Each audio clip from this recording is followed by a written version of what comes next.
Hey guys, what's up again? It's John here. Wanted to do a different video today. I wanted to do a video discussing or showing basically the differences between the McDonnell Douglas DC-10-30. I'm using the -30 and the MD-11 because they're basically almost pretty similar. Now I know some people have a hard time trying to tell the difference besides the most obvious differences. So the question is, what are the main differences? Well, looking at the two models, the most obvious difference would be the winglets to start with.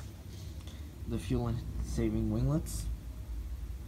That's obviously the most notable difference. The next different thing you'd probably tell is like the fuselage, which I will do here. There we go. As you may tell, the MD-11 is about 20 feet longer. Now, it doesn't look like much, but I'm trying to get the noses exactly there, but it is longer. Sorry, let me move my hand up. It's kind of hard to hold the plane. There we go, that's a little better. So you can see the fuselage like difference. The DC-10 can hold 380, while the MD-11, that's maximum single class configuration, while the MD-11 can hold 410. The next noticeable difference is one that's kind of...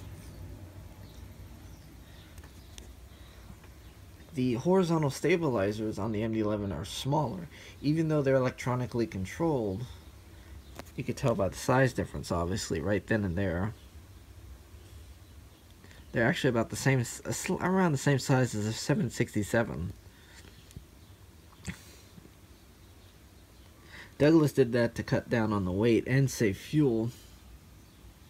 You're basically smaller stabilizers would create less drag, less drag, less fuel burn. The next noticeable difference between these two aircraft is the wingspan, but it's not really that noticeable.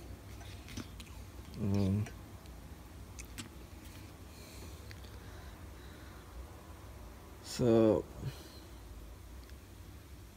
the wingspan is merely let's try to figure an easier way how to do this. Oh, there we go. The wingspan difference, as you could see here, is basically 4 feet. Now, 1/400 scale, that's not very much. I guess they were trying to keep the changes minimal. What else difference is there? Well, the engines are obviously different. The old DC-10-30s used the CF6-50s, while the MD-11s had the choice of either the CF6-80s or the Pratt & Whitney 4000s. There's not much else difference. I mean, there is a range difference of about 1,000 miles roughly. If it's the ER version of the 1030, which were only 5 made, it's about 300 miles. If it's the extended range of the MD-11 versus the extended range of the 10, it's about 500 miles. There's not too many differences. The cockpit is modernized, glass cockpit versus the old analog. That's one noticeable difference. But it's kind of nice having two planes of the same family together. There's not too many differences, obviously, besides. I believe the DC-10-30 tail is a little taller than the 11, only because the 11's longer. I'll have to check my facts to be absolutely sure, but I believe it is. Because usually a shorter plane requires a higher vertical stabilizer for lateral control.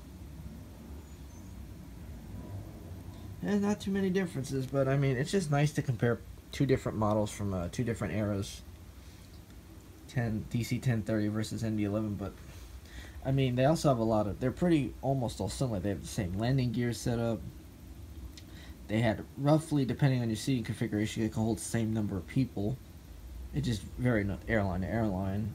Some airlines even flew both, which I know for a fact would be... The only one I could think of is American Airlines. They had built the 1030s and the 11s for a while. But not too long, though.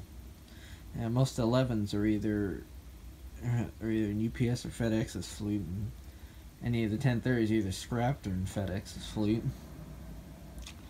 Well, guys, I thought I'd just do something a little different. I'll definitely do the same if I'm looking to get a 742 model. And I'll definitely compare that one to my my Qantas 744. So that'd be another video I just threw up. It was just a random idea. I hope you guys enjoyed it. Oh, I forgot to mention, the air intake on the 11 is actually wider, whether it be GE or Pratt & Whitney, versus on the 1030, which is the same size. That's one other difference.